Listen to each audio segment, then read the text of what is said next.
Okay, to interrupt the regularly scheduled program of just New York vlogs for a whole month, I wanted to switch it up because that could be very boring. And because I'm going to see Panic at the Disco in about a week and a half, I'm so excited. It's going to be the gay event of the century. I am so ready. So, I have yet to listen to Pray for the Wicked. I know, I'm awful. And because I did a video like this before I went to Hayley Kiyoko's concert, which I actually haven't edited, so you've never seen that, nor do you know this information, but I did. So I'm doing the same thing for Panic at the Disco because I've heard a lot of things about a lot of the songs on the album. I've heard that they're like a lot. So I want to just like talk about them after I've just heard them. I want like the first initial thoughts, initial reactions to like be portrayed in this video. So we're gonna listen to the whole Pray for the Wicked album. I just bought it today on CD because I'm a person who loves CDs. I'm going to listen to them and then we're going to talk about them. And then at the end we're gonna have a whole big wrap up about how I feel about this album because this album is a big change from what we've seen from Panic in the past. I've been a Panic fan for like a generally long time. Like I joined right when the This Is Gospel music video dropped,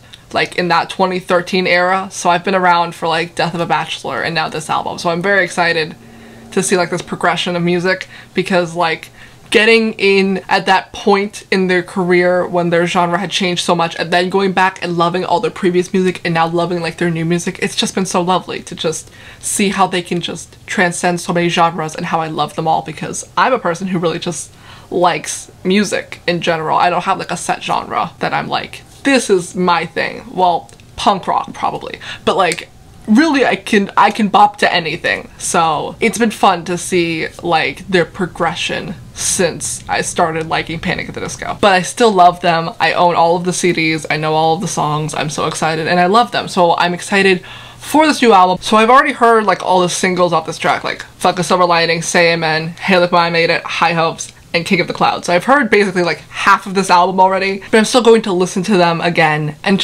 we're just gonna talk about them because I love Panic at the Disco. So we're starting with the first song, Fuck a Silver Lining. Fuck a silver lining, fuck a silver lining, it's only a cloud, it's hard enough. Okay, Fuck a Silver Lining is like such a fun song. This song was like released so long ago. I have no idea when this album was released. I think it was like a month or so ago.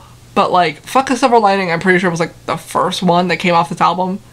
If not, it was like Say Amen. But like, I've heard the song for a while, so it's not like a big thing. But this song is like really good. It's Just Cherries on Top is like the saying. It's on Panic merch and everything. Like, it's a really good song. I'm not like raving over it anymore because I've like, it's been in like my like Panic repertoire for a while, so it's like not new news, so I'm not like wow like I am about some of the other songs that have like recently just came out, like the ones that I've just like recently heard, like Hey Look I Made It or King of the Clouds. I'm not like obsessed over it, but I still really like the song. Oh, it's Saturday night. I pray for the wicked on the weekend. Mama, can I get another amen? Oh, it's Saturday night. Okay, track 2, Say Amen, Saturday Night. This song is like so good. This song has such a good music video, like how it's basically, it's not all like in one take, but like the way that the camera moves so that it's like a lot of it's just sort of like one take together. It's so cool. And like, you know, Brendan just beating up people, it's starting the lore of the Skeleton Key, and it's just such a, it's a wonderful song, first of all. It's a wonderful music video, but like the thing that everyone's talking about, the high note, it's so iconic. It's so amazing how his voice is so versatile and he can basically hit any note in the universe. Like, it still has me shook. Like, how does he do this? It's amazing. That high note is so high and he can like do it live. There are so many singers, many that I listen to, which very much angers me, where they will do like amazing things on like the track and they'll like do crazy high notes or like crazy riffs or something and they can't do it live, or they like don't consistently do it live, and I'm like, why would you do this? Why would you like sell us lies? Like, I came to see you in concert to hear that iconic high note and you just don't do it. Like, I get it, it's probably hard for your voice, but if you can't do it live, then don't put it on the track, you know? But Brendan can do it live. Brendan does it live. Brendan is amazing. It's amazing. This song is just Oh, I love this song. This song's so good. Hey, look, ma, I made it. Hey, look, ma, I made it. Okay, track 3, Hey Look Ma, I Made It. This song is probably my favorite Panic song at the moment. It's so good. Like, the music video, it didn't just come out. I think it came out like a month or so ago, but it's like, it's so good. The music video is amazing. This song is amazing. Like, I saw one of those like posts that everybody puts on Instagram where it's like a Panic at the Disco song as your like zodiac sign, and they said that Hey Look Ma, I Made It is a Sagittarius song, and like I wholeheartedly agree. It's a fun song. The lyrics are phenomenal. Like, they are so like cleverly put together, and like the meaning behind them is so strong. It's such a good song. And the music video is amazing, like how he's like a puppet to the music industry and like his fall from grace, and it's like, it's so good. I love it so much. Like, there's just so many good lines. Like in the second pre-chorus where he does like the key change when he says, in a golden cathedral I'll be praying for the faithless, when he goes like up, it's just, it sounds great. And in the third chorus when like the beat gets really strong, it's such a good song. If you never know who you can trust, then trust me, you'll be lonely. Iconic. I'm a hooker selling songs and my pimp's a record label. Iconic. And just, it's just such a wonderful like message, and it's so strong. This song is so strong. It's so good. And in the music video where he's like all fucked up and he's doing drugs and he's like having sex with people, and there's a girl and a guy, we love our queer icon Brendan Urie. It's just such a good song, and like the music video to go along with it is so good. It's just, I love this song. Like, this and King of the Clouds are right now my favorite Panic at the Disco songs. It may change when I hear the rest of this album, but this song is so good. Had to have high hopes for a living, shooting for the stars when I couldn't make a killing. Didn't have a time, but I always had a vision, always had high hopes. Okay, High Hopes is like also a really strong song. Like, lyrically it's really good. It's very similar to like the Hey Look Ma, I Made It, where you had to just sort of like, it's like the precursor to that, where you have to like believe that you can make it, and then Hey Look Ma, I Made It. It's like, it's such a good song. The trumpets in this are beautiful. That I think it's like the third chorus where it just goes a cappella. You could just like hear his voice. It's amazing. Like, this song is just really good. This song's like really strong. It's really fun. I really like this song. Now we're going to go into unknown territory, and we're going to listen to Roaring Twenties, which I have not heard anything of before. So this will be fun. This is my roaring 20s. Okay. I just listened to track 5, Roaring Twenties, for the first time. That song is very different. I really liked it. It was very fun. There was a lot of story with it. It sort of feeds into like the whole like theme of this album, where it's about like fame and getting to fame. I really liked the part before the last chorus where like it slows the tempo. I love when songs do that, where like it slows it and then it picks it back up again. That was really nice. It's very, I don't even know how to describe this genre. It reminds me of salsa dancing, if that makes any sense. It's very dancey. It's very up. It's very like fast.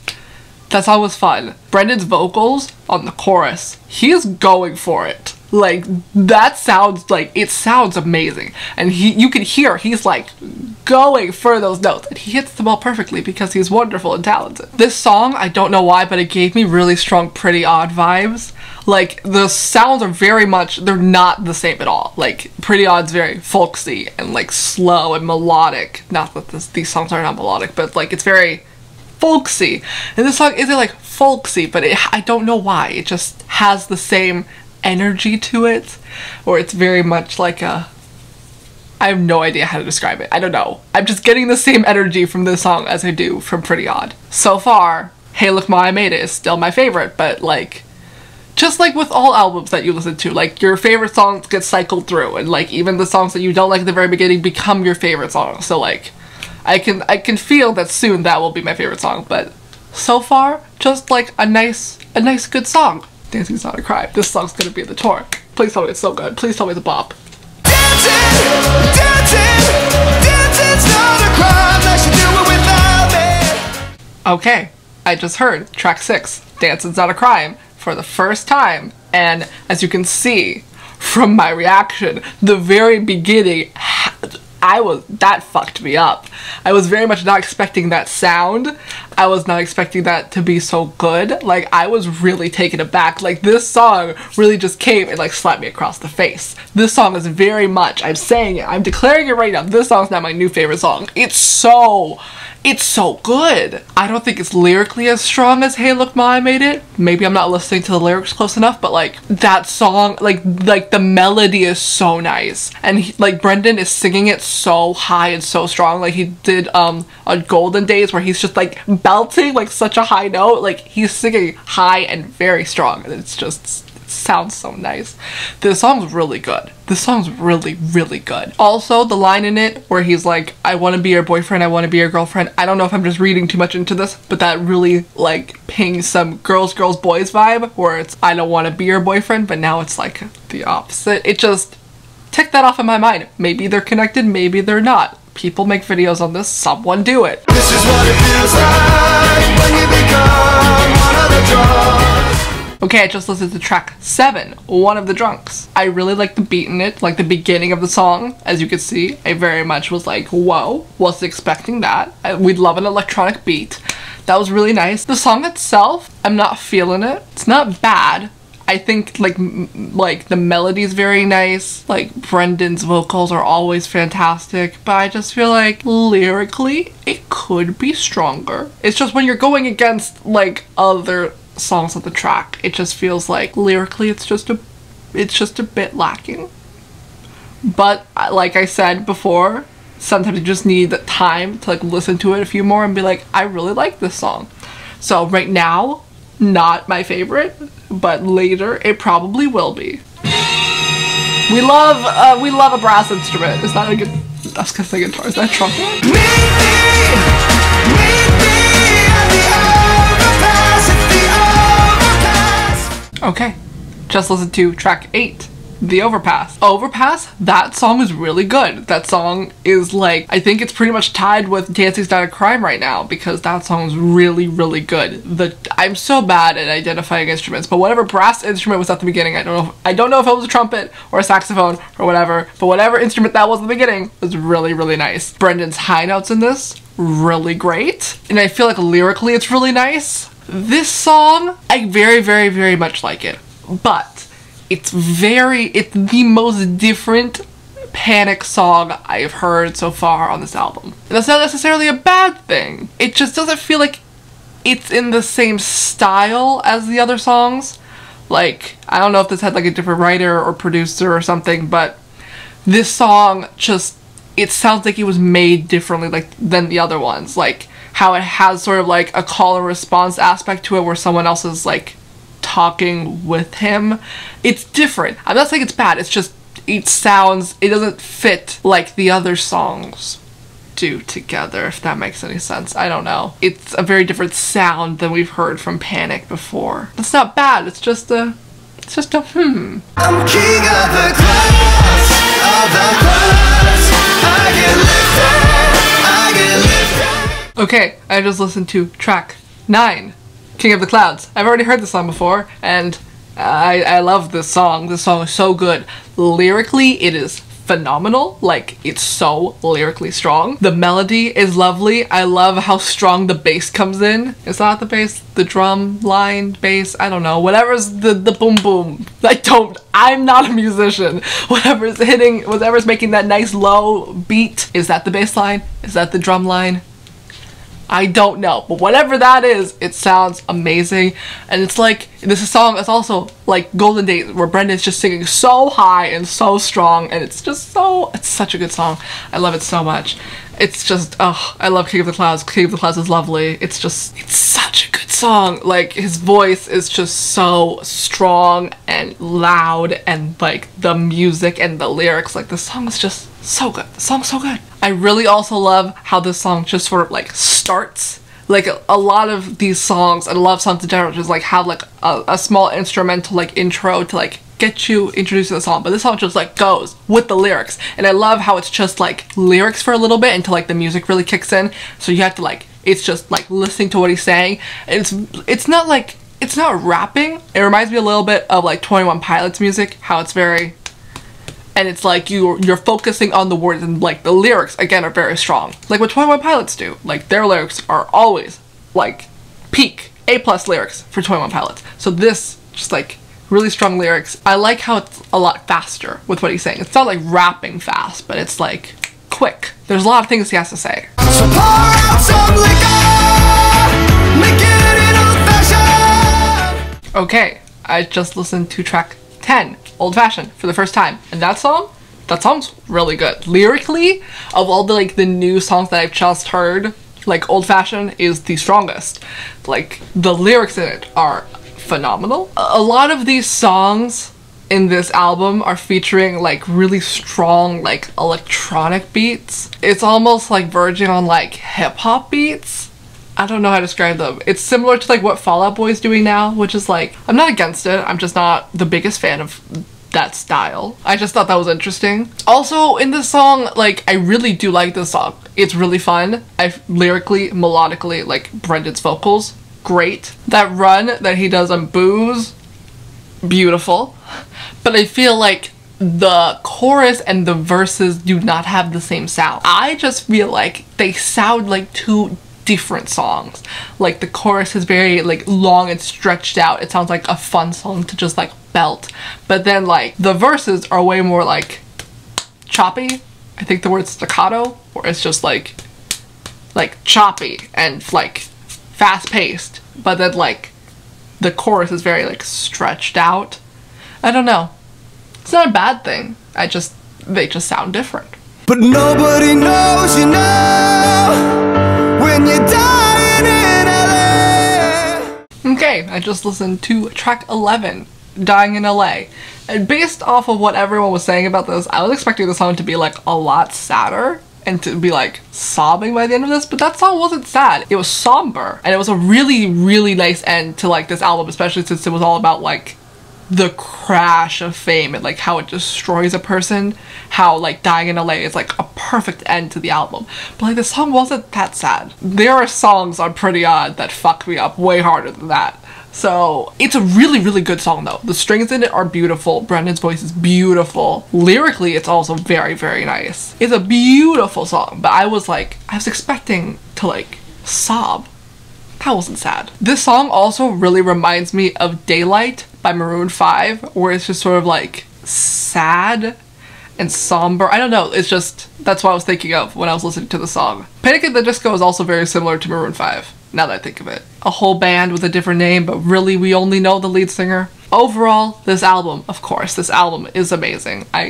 Panic at the Disco can really just like not do any wrong. Like they have transcended every genre. They just are amazing. This album is amazing. I already heard about half of it before I filmed this video, but like the songs that I just heard are all really good songs. I'm very excited to now be able to listen to all of them, because I have put off like just listening to this on like YouTube until I can like get the CD and film the video. Those songs are really good. Like Brendan's vocals are never a letdown. He always brings it 110%. His vocals are beautiful.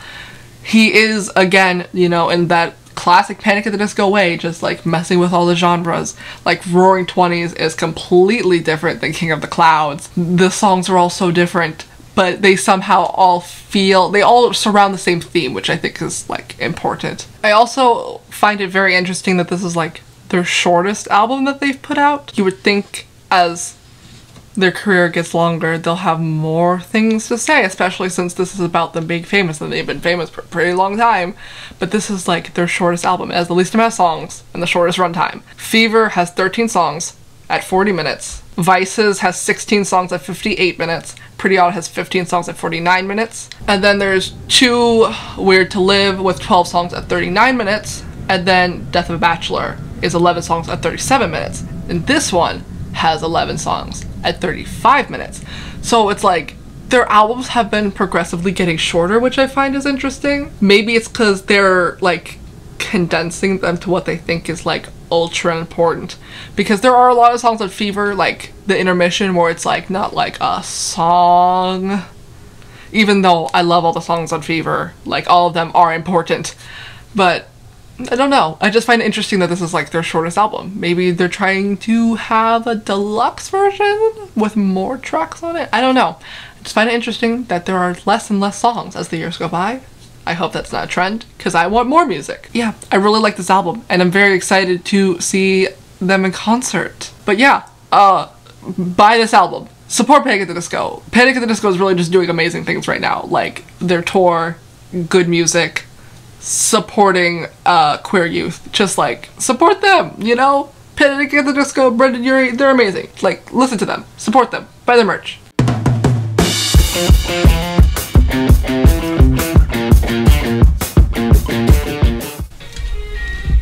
I'm turning on the fan in between takes. Fuck me, it's so hot. Let's hope it doesn't fuck up the sound quality. I'm just so hot.